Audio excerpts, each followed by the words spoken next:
여러분 그 중간고사 정답을 알려드리고 그 다음에 성적의 분포 그 다음에 이제 저희들이 이제 9주차죠. 남아있는 시간 동안 좀 학습할 내용 뭐 이런 걸 중심으로 말씀드리도록 그렇게 하겠습니다. 그래서 중간고사가 1번 여러분들마다 이제 번호는 좀 다르다고 말씀을 드렸죠. 그래서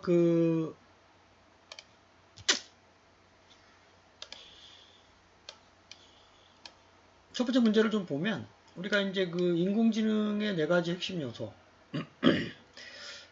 그 모델의 형태, 그다음 하드웨어, 소프트웨어, 그 다음에 애플리케이션이라고 말씀드렸죠. 물론 이제 빅데이터 분석이 그 인공지능에서 중요한 역할을 이제 하죠. 왜냐하면 사람이 지능을 갖는다라고 하는 거는 기본적으로 사람의 뇌가 인지하고 느끼고 받아들이고 그 다음에 어떠한 그 의사결정이라든지 어떤 결정한 거에 대한 생각을 하고 하는 것들을 인공지능의 형태로 그 구현하려고 이제 하면 가장 핵심적으로 데이터 분석 결과를 활용을 이제 하는 게 가장 그 바람직한 거죠. 직관에 의한 거를 이제 하거나 아니면 뭐 기존에 이제 그 알려진 그 어떤 전문가 시스템에서 논의하고 있는 객관적 사실에 기반한 추론을 배제하고 데이터 기반의 그 분류 분석 예측 뭐 이런 결정 뭐 이런 것들을 하기 위한 기본적인 그 사전 요구 사항이 빅데이터 분석이라고 하는 거죠. 근데 하지만 그게 핵심적인 요소는 아니고 필수적인 그 중요한 역할은 차지하지만 인공지능의 제품이나 기술이나 서비스를 개발하기 위해서는 하드웨어, 소프트웨어, 프로그래밍 언어, 모델, 그 다음에 뭘 하려고 하는 거냐. 이미지 인식이냐, 음성 인식이냐, 뭐 텍스트 마이닝이냐, 패턴 인식이냐. 뭐 이런 4가지가 반드시 중요하다라는 걸 여러분들이 알아두시길 바라겠습니다. 그래서 이제 그 인공지능의 초기의 그 접근 방법은 저희들이 그 룰 베이스드, 그 다음에 어떤 그 규칙 기반죠. 예, 이제 전문가 시스템이 주로 초창기에 그 문제 해결을 위한 방법인데 이게 어떤 그 논리적인 참가 논리가 명확한 거에 대해서는 크게 논의할 바가 아니죠. 그러니까 뭐 1 더하기 2는 얼마야 라고 했을 때 3이라고 대답하는 거에 대한 그런 걸 논하는 게 아니라 그 선언적 규칙이라고 하는데요. 정답이 없는 규칙 또는 정답이 있으나 그것을 찾는데 너무나 오랜 시간이 걸리는 규칙이 있어요. 그게 이제 그 이미 그러니까 뭐 버스는 지나갔는데 버스가 몇 시에 올 거냐를 예측하는 이런 거는 바람직하지 않죠. 그러니까 주어진 시간 내에 버스가 앞으로 몇 분 후에 올 거냐라고 예측하는 이런 거를 우리가 이제 그 어떤 주어진 시간 안에 빠른 의사결정, 정확한 의사결정 이런 거를 하는 게 그 보통 선언적 규칙이라고 하며 일반적인 알고리즘을 구현하고자 할 때 이걸 이제 휴리스틱이라는 말을 이제 씁니다. 경험적, 선언적 이렇게 얘기를 하죠. 그래서 그 알고리즘을 그 구현할 때도 휴리스틱 알고리즘이라는 얘기를 써요. 그게 그 대표적으로 알파고에서 쓰는 방법이 그런데요. 최적의 해를 찾기에는 시간이 너무나 오래 걸리고 최적의 해를 찾을 수도 없어요. 지구가 멸망할 때까지 이걸로 계산해야 하는 그 최적의 해를 찾을 수 있는 것들이 있죠. 그리고 그럴 의미가 별로 없어요. 그렇죠? 그렇다 하더라도 찾는다 하더라도 이미 주어진 시간 안에 못하게 되면 그 해가 바람직한 해가 아닌 거죠. 그런 경우 우리가 그나마 경험적 선언적으로 이 해가 가장 좋아 라고 했을 때 그 찾은 해를 우리가 휴리스틱 알고리즘, 휴리스틱 방법으로 찾았다. 선언적 규칙, 앞의 경험을 통해서 선이라는 게 먼저, 험이라고 하는 경험, 뭐 사례, 분석 이런 거 다 포함해서 그 주어진 짧은 시간 안에 바람직한 해를 찾고자 하는 게 휴리스틱이라고 얘기를 할 수가 있겠습니다. 그 다음에 우리가 이제 그 머신러닝에서 주로 많이 얘기를 이제 한다 그랬죠. 그 지도학습과 비지도학습과 강화학습, 준지도학습, 뭐 전이학습은 저희들이 이제 딥러닝 할 때 특별하게 쓰는 학습 방법이고, 크게 지도학습, 비지도학습, 강화학습 뭐 이렇게 얘기를 하는데, 지도학습이라는 건 슈퍼바이즈드 결정해야 될 그 학습 데이터들이 입력과 출력을 이미 알고 있는 거예요. 그렇죠? 입력된 값에 대해서 출력값이 학습 데이터로 우리가 학습할 수 있는 데이터셋이 있는 경우에 우리가 새로운 어떤 그 변수에 대한 출력 결과를 만들어내기 위해서 사용하는 머신러닝의 학습 방법을 저희들이 지도학습 방법이라고 얘기를 합니다. 그 다음에 4번 문제. 저희들이 인공지능의 역사에 대해서 간략하게 설명을 이제 했었었죠. 우리가 이제 초창기 그 존 메카시라는 사람이 다트머스 칼리지에서 다트머스 학회에 그래서 인공지능이란 말을 처음 썼죠. AI라는 말을. 그 전에 이제 그 앨런 튜링이라는 사람이 상당히 중요한 의미를 갖고 있다 그랬죠. 그 양반이. 어떤 머시너리 인텔리전스라는 말을 쓰면서 지금 현 시대의 인공지능적 마인드를 예측을 좀 했던 사람이다라고 평가를 하고 있고, 이후에 이제 그 사람이 앨런 튜링이라는 사람이 인공지능이라는 말을 쓰진 않았어요. 머시너리 인텔리전스라는 말에서 머신러닝이라는 말을 이제 거기서 찾아왔다라는 설이 있다는 거고, 머신러닝은 이제 그 다른 학자가 정의를 한 거죠. 그 다음에 이제 그 로젠블렛이라는 사람이 신경망을 이제 그 정의를 할 때 퍼셉트론이라는 이론을 제시를 했어요. 이게 이제 현대 딥러닝의 힌튼 교수가 사용하고 있는 다층 구조의 멀티레이어 구조의 복잡한 1000개 이상의 레이어를 갖고 있는 히든 레이어도 짧은 시간 안에 의사결정을 할 수 있는 구조로 이어지고 있는데, 초창기에서는 퍼셉트론이라는 이론이라는 말을 썼어요. 이게 이제 쉽게 얘기하면 온오프인데, 노드들이 그 어떤 가중치를 갖고 있으면 1, 없으면 0. 그래서 어떤 결정을 할 때 0인 노드는 생각하지 않고 1인 노드만 찾아가서 분류, 남성, 여성, 분류, 음성, 양성, 그렇죠? 뭐 이런 둘 중에 하나를 의사결정할 수 있는 구조를 좀 만들었어요. 이제 이게 이제 그 로젠블렛이라는 사람이 그 퍼셉트론이라는 책을 만들었어요, 이분이. 그래서 이제 그 이후에 그 XOR 비선형 케이스에 대한 의사결정을 보완을 해서 현재 그 뉴럴 네트워크, 아티피셜 뉴럴 네트워크, 딥러닝, 복잡한 그 여러 가지 강화학습이라든지 백프로페이션 알고리즘 적용한 거라든지 전이학습, 뭐 CNN, RNN 뭐 이런 것들로 이어지고 있습니다. 그 다음에 이거는 책에 있는 거죠. 뭐 지능을 모델링하고 두뇌를 도전하려고 해요. 자꾸 사람을 흉내내려고. 지능적 원리를 이제 컴퓨터에 적용하는 거. 두 가지라고 그랬죠. 데이터가 많아지고 컴퓨팅 파워가 좋아지고 하면서 인공지능이 다시 곽광을 받기 시작한 거. 전혀 새로운 건 아니다. 그럼에도 불구하고 현재 모든 문제 해결이 가능하진 않아요. 해결해야 될 문제들이 너무나 많고 앞으로도 그 계속 그 고민해야 될 문제죠. 지금도 누군가는 인공지능 기술로 주어진 사회적 현상을 해결하려고 노력을 하고 있습니다. 1조 바이트는 10의 12승인데 원래 이제 그 1K 바이트는 2의 10승 바이트 1024지만 1024에 뒤에 24를 빼고 약 1000개라고 보는 거죠. 1000. 1000단위 10의 3승 단위로 단위가 증가한다라고 말씀을 드렸었고, 이게 10의 12승이니까 위에 3을 빼면 9승 16승 메가 3승 기가 1테라바이트죠. 그래서 1조 바이트는 1테라바이트 정도 되는 거다. 그쵸?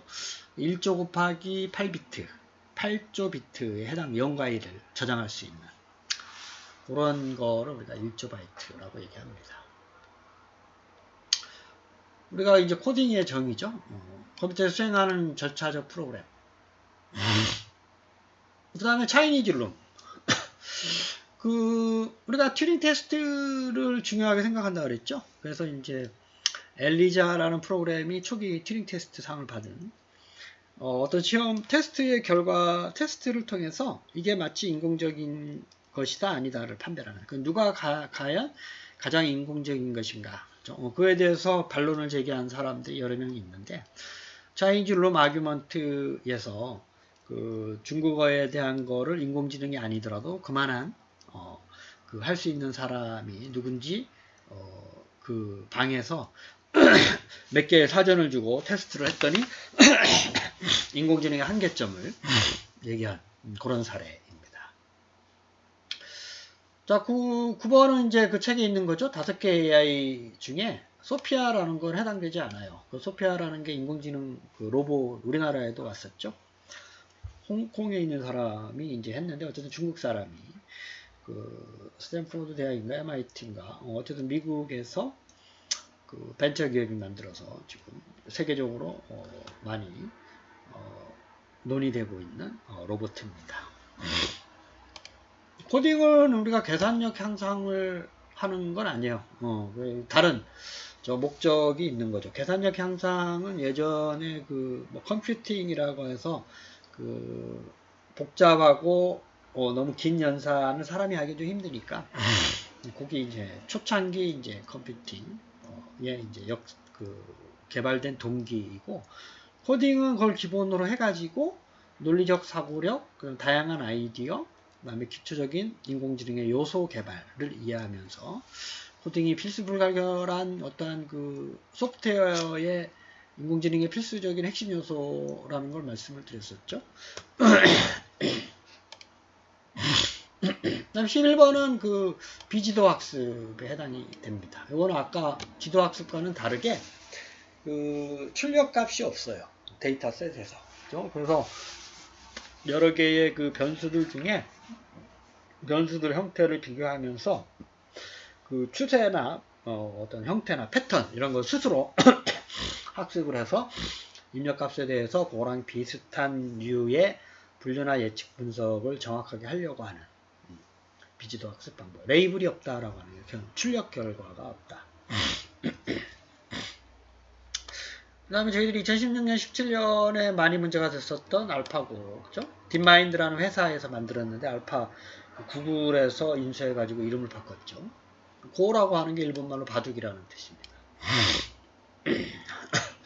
존 맥카시라는 사람은 여러분들 반드시 기억을 해두세요. AI라는 용어를 처음 쓴 사람이니까, 앨런 튜링은 그 전에 그걸 예측한 그런 시대가 올 것이다. 그죠? 존 맥카시라는 사람이 다트머스 칼리지에서 여러 전문가들이 모였어요. 그때 학회를 하면서. 이분이 2011년에 돌아가셨는데, 그때 많이 모였던 사람들이 어떤 인공지능의 미래 모습, 이런 거를 많이 얘기를 하고 논의를 좀 했었습니다. 14번은 우리가 데이터 마이닝에 대한 설명이에요. 이게 이제 데이터와 마이닝이라는 말을 이제 합한 건데요. 마이닝이라는 말은 여러분들 사전을 한번 찾아보면,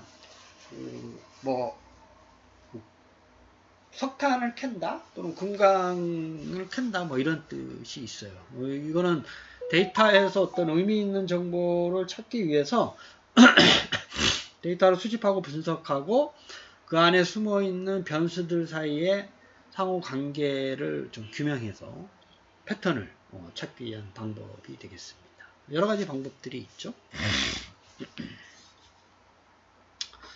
인간 두뇌는 우리가 연산, 제어, 기억을 하죠. 여러분들 전화번호, 어머님 얼굴, 그죠? 제어하고 연산. 출력은 이렇게 사람의 손, 눈, 입, 이렇게 얘기하는 게 출력 기능이에요. 그죠? 물론 두뇌에서 지시하긴 하지만 출력이라고 하는 건 별도의 다른 기능적 요소로 보고 있습니다. 그 다음에 요거는 이제 알고리즘에 대한 설명인데요. 수학 뭐 컴퓨터 과학에서 잘 정의된 컴퓨터로 구현된 명령어들의 집합이죠. 어떠한 문제를 풀고 계산을 하기 위한 거죠. 항상 뭐 애매모호하고 어떤 그 계산이나 데이터 처리나 자동화된 사고, 다른 업무를 하는데 효율적으로 좀 써요. 이 알고리즘이라는 말이 여러분들 중요한 말인데요. 이거는 사실은 이제 요 사람 있죠, 요 사람. 요 사람이 이제 예전에 페르시아 사람인데요. 이 사람이 이제 이 우표는 소련에서 만든 거고요. 이 사람이 알고리즘이라는 이 사람이 원래 이름은, 코라스미아, 알카리즘이, 여기서 이제 어원을 따왔어요. 알고리즘이라면 알카리즘이. 이 사람 이름을 따가지고, 현재 우즈베키스탄 지역인데, 옛날 페르시아. 이 사람이 그 인도나 아라비아 숫자를 미리 공부해가지고, 서양에 소개한 유명한 사람입니다. 어떤 문제를 해결하기 위해서 절차적 과정이나 절차적 어떤 논리적 사고를 통한 문제 해결 방법이 중요하다. 그죠? 그게 이제 이 사람이 그걸 집대성하면서 나온 얘기입니다. 거기서부터 알고리즘이 유래가 됐어요. 이 사람 이름을 따가지고.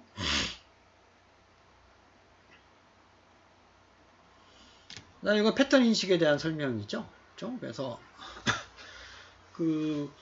우리가 이제 인공지능 영역 안에 상당히 많은 것들이 있는데, 데이터 마이닝, 통계학, 수학, 머신러닝, 딥러닝, 또 패턴 인식이라는 분야가 있어요. 실질적인 서비스적 관점에서 음성 인식, 영상 인식, DNA 인식, 이런 구조로 패턴을 찾는 거. 우리가 분류나 예측 분석도 이제 데이터 마이닝이나 머신러닝, 딥러닝에서 많이 하고 있는데, 패턴 인식은 자율주행차 같은 경우 이미지 인식, 영상 인식, 음성 인식, 동작 인식, 그렇죠? 이런 거를 이제 주로 고민하고 연구하는 학문이 이제 패턴 인식 분야입니다. 그 다음에 그것도 책에 있는 건데, 인텔리전트 에이전트라는 거예요. 대신 수행해주는, 정보를 모으거나 서비스를 수행하는 프로그램. 초창기에는 사실 엘리자라는 우리 설명을 했죠. 그 정도 텍스트 인식, 문자, 숫자, 음성. 이제 초반기에는 동영상 인식을 까지 고려를 하지는 못했었어요. 요즘 유튜브에서도 쓰고 있죠. 이게 이제 아동한테 유해한 동영상인지 아닌지를 학습 데이터를 통해서 걸러냅니다. 그래서 이제 동영상은 어쨌든 이미지에 연속된 프레임들을 빨리 보여주는 거예요. 제가 지금 여기서 오른쪽에 화면에 있는 것도 이미지를 계속 지금 이 상태에서 이 상태 변한 거, 이 상태 변한 거, 이걸 이제 프레임으로 만들게 되면 이미지에 연속된 시퀀스다 라고 하는 게 동영상이고, 그 이미지 인식 기술을 접목을 시켜서 동영상 인식 기술에 적용하기도 하고, 특이점을 찾아요. 동영상에서 이제 학습 데이터를 통해서 이런 거는 동영상에서 좀 유해한 거다 아니다, 그렇죠? 유해하다 안 하다 이런 거를 분석을 통해서 하면서 요즘 이제 동영상 인식 기술이 또 각광을 받고 있습니다. 자, 20번은 이제 텐서플로우라고 해서 구글에서 사용하고 있는 일종의 머신러닝 기반 플랫폼인데요. 아파치에서 지금 처음 공개돼서 텐서라는 말은 여러분들 이제 물리학에서 많이 쓰던 말이에요. 그렇죠? 어떤 하나의 연속된 기능적 요소, 필수, 가장 기본적인 기능적 요소를 텐서라고 하는데, 이걸 이제 우리가 여기 수학에서도 쓰이는 거고요. 그래서 이제 구글에서 이 단어를 찾아서 텐서 프로세싱 유닛, TP, 이거 CPU가 아니라 CPU 센트럴 프로세싱 유닛, GPU 그래픽 프로세싱 유닛, 텐서 프로세싱 유닛. 물론 이제 TPU가 엄청난 속도, 저장 용량 이런 걸 보장을 해주는. 그 다음에 인공지능은 파이썬, 리스 프롤로그는 초창기 언어고요. 루비는 일본 사람이 만든 건데, 이거는 스크립트 언어예요. 그렇죠? 좌뇌는 어떤 논리적 사고, 수학적 사고, 통계적 사고 이런 거고, 운해가 이제 음악, 문학, 사회 인문학 쪽에 하는 거예요. 요거가 이제 그 인공신경망에 대한 얘기입니다. 그죠? 그래서 그 로젠블렛이 시작을 해서 퍼셉트론 이론이 이제 진화하면서 뉴럴 네트워크로 진화가 됐는데요. 이게 아티피셜이라고 하는 게 인공적, 실제적인 요 신경망은 있고 그걸 흉내냈다라고 해서 아티피셜이라는 말을 씁니다. 인공신경망이라는 말이 이제 그 뉴럴 네트워크를 얘기를 하는 겁니다. 요즘은 그 인문학, 법학도 법 쪽에서도 우리나라에서 알파로에서 사실은 법의 어떤 해석, 그 판례 이런 것들이 DB에 저장하게 되면 텍스트 마이닝이나 아니면 감성 분석, 그다음에 어떤 그 용어, 문맥 분석, 뭐죠? 뭐 이런 것들을 통해서 어떤 새로 주어진 케이스에 대해서 뭐 유죄, 무죄, 유죄면 이렇게 분류하는 이런 것들이 이제 많이 논의가 되고 있어요. 옳지 않은 것은 다 책에 있는 겁니다. 엘리자라고 하는 거는 앨런 튜링이 만든 게 아니에요. 앨런 튜링은 2차 세계대전 당시에 암호를 푼 거죠. 그거는 이제 뭐 인공지능까지는 안 가고 복잡 다양한 규칙을 넣어서 연산을 빨리 해서 그 의미하는 시사점을 찾기 위한 방법이었었고, 기계적 어떤 기계적 하드웨어적 그 기계를 머시너리를 만든 사람이죠. 앨런 튜링이 프리스턴 대학에서 공부를 했고요. 2차 세계대전 당시 상당히 암호를 풀면서 영국이 승리를 이끈 계기가 된 그 역할을 한 사람입니다. 엘리자라고 하는 거는 요건데요. 여러분들 책에서 소개되어 있죠. 지금도 이제 이 사이트가 있어요. 내가 쓴 글자를 인식해서 답장하고 서로 텍스트를 주고받을 수 있는. 그러니까 카톡을 할 때 사람하고 하는 게 아니라 기계하고 한다. 그죠? 그게 요즘 나오는 챗봇의 원형입니다. 챗봇. 그죠? 텍스트를 이제 마이닝을 통해서 이해를 하고 그에 대한 답을 보내는 거죠. 요거는 MIT에서 요 사람이 이제 상당히 오래전에 처음 개발이 됐고 지금도 계속 진화하고 있습니다. 튜링 테스트를 처음 통과한 소프트웨어예요. 그 다음에 이거 자연어 처리, Natural Language Processing. 그렇죠? 인간과 대화하고 있는. 그렇죠? 소피아 로봇이 인간하고 대화를 하잖아요. 그렇죠? 음성인식 기술이 대표적으로. 뿐만 아니라 이제 소설을 쓴다든지 뭐 대화를 한다든지 이런 것까지 다 포함해서 자연어 처리 기술이라고 얘기를 합니다. 요거는 사물 인터넷에 대한 IoT, 인터넷 오브 띵스. 그렇죠? 우리가 4차 산업혁명의 ICBM이라고 그랬죠. IoT, 클라우드, 빅데이터, 모빌리티. 4차 산업혁명의 핵심적 요소. 클라우스 슈밥이 얘기한. 그렇죠? 구글에서는 이제 자율주행차와 알파고 지금도 진화하고 있습니다. 그 다음 우리가 학습이라는 거 있죠. 학습. 그 지도학습, 비지도학습, 어쨌든 지도든 비지도든지 간에 사람이 학습을 통해서 어떤 새로운 사실에 대한 인지, 발견, 발명, 분석, 해석, 의사결정을 하듯이 컴퓨터도 학습을 통해서 사람하고 비슷한 생각을 하고 결정을 하고 분석을 하고 분류하고 예측할 수 있는 지능을 갖추도록 해보자 라고 하는 게 인공지능의 기본적인 배경이다 라고 생각을 하시면 되겠습니다. 그 다음에 블록코딩 이거는 여러분들이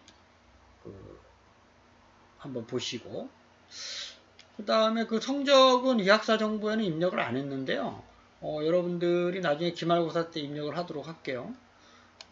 그래서 이 클래스에 가면, 요 공지사항에 가면, 요 성적이 있어요. 여기 걸 확인하시면 돼요. 학번을 빼고, 이제 요렇게 돼 있는데요.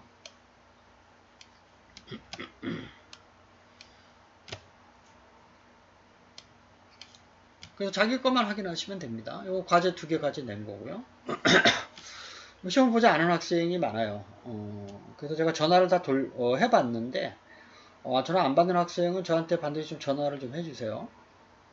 시험을 왜 못 받는가 하고, 그 다음에 지금 남아있는 시간 동안 또 수업 열심히 하고, 시험을 보면 F는 면할 수 있습니다. 그러니까 나머지 기간 동안 좀 열심히 하시고, 평균은 이제 최대 점수는 35점이고요. 만점은 39점인가 그렇죠.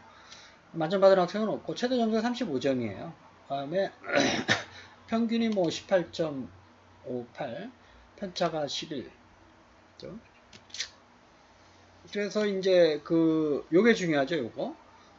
그래서 이제 0점에서 5점 사이가 7명, 6점에서 10점 사이가 1명, 뭐 이런 얘기입니다. 11점에서 15점 사이가 없고, 16점에서 20점 사이. 그래서 요거 있죠, 요 등수가 중요한데, 지금 요번 학기는 A 플러스 A가 40% 이하, 그러면 12명 정도인데요. 여기 10명, 그 다음에 여기서 2명 정도 최대 줄 수가 있고, 다 A와 B 합쳐서 60% 이하니까, 만약에 A가 12명 줬다 그러면 A 플하고 A, 6명 정도를 B와 B 플러스를 줄 수가 있어요. B와 B 플러스는 어떻게, A와 A 플러스는 격차가 이렇게 벌어져요. 나중에 보면 다 이제 격차가 이렇게 벌어지는 지점에서 A 플러스 A를 나누는, B 플러스와 B도 그렇고, 그런 방법을 제가 이제 씁니다. 어쨌든 저는 비율대로 좀 주려고 하는 입장이니까, 참고하시고, 성적이 잘못됐거나 이의가 있으면 저한테 문제에 대한 답이 좀 이상하거나 할 때 언제든지 궁금해하면 질문하시고, 오프라인이다 보니까 제가 일일이 다 챙기지를 못했는데 여러분들한테 문자 보내고 그 다음에 매주 문자 보내고 수업 좀 들으라고 좀 이렇게 격려를 하는 그 정도만 하고 말았는데, 학교 나오면 제가 이제 좀 상담도 하고 이제 그러는데, 그걸 못해서 지금 좀 시험 안 본 학생들이 좀 많은 것 같은데, 여러분들이 어쨌든 남아있는 시간 동안 지금 이 클래스 수업이 어떻게 또 바뀔지 모르겠지만 어쨌든 당분간 이게 지금 30명이 넘어서 대면 수업 하기는 쉽지 않을 것 같은데, 지금 조사를 해보니까 여러분들이 응답한 거에 의하면 비대면을 원하는 학생이 지금 좀